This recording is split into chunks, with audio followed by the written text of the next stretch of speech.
So, dito nga po mga kalingap mga ka-EDSI, Beyonce ayaw mahiwalay kay Kalingap Edu.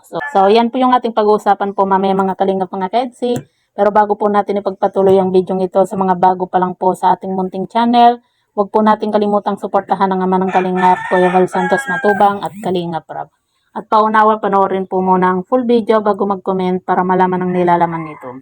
So, dito nga po mga kalingap mga ka-EDSI, nakakatuwa po yung isinagot nga po ni Beyonce.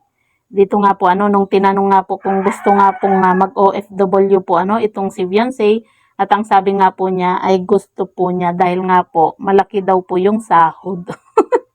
'Di ba?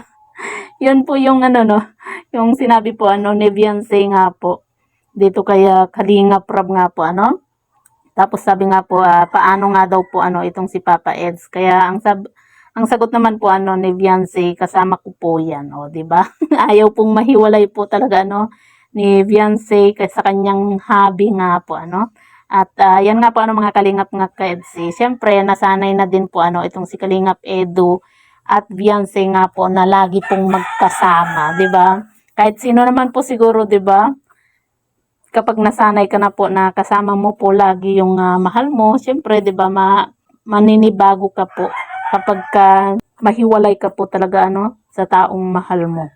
Kaya sabi nga po ni Beyonce, kasama ko po 'yan, o 'di ba? Pambira So yan po mga kalingap mga ka-EDSI, napakasaya lang po dahil nga po nararanasan na rin po ni Beyonce yung mga ganitong bagay na makapag-travel ng ibang bansa.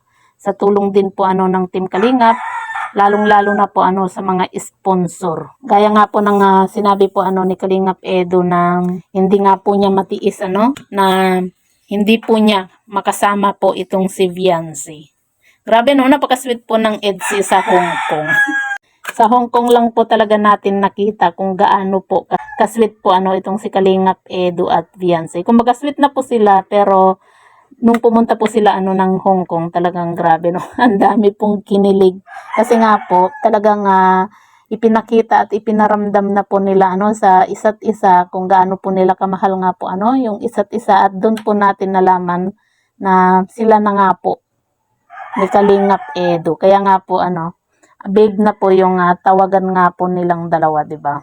Grabe, napaka-sweet At saka sa mga nagsasabi po na kay bata-bata daw po ni Beyonce, para mag-boyfriend pa po pero hindi na po bata po itong si Beyonce, kasi 17 na po siya. Kumbaga ilang buwan na lang po magbe-birthday na po itong si Beyonce, kumbaga magde-debut na po siya. Kaya nasa tamang edad na rin po itong si Beyonce nga po. At saka wala naman pong masama, 'di ba? Kung maging sila man po ni Kalingap Edu, ang mahalaga po wag pong pabayaan po ni Beyonce yung kanyang pag-aaral.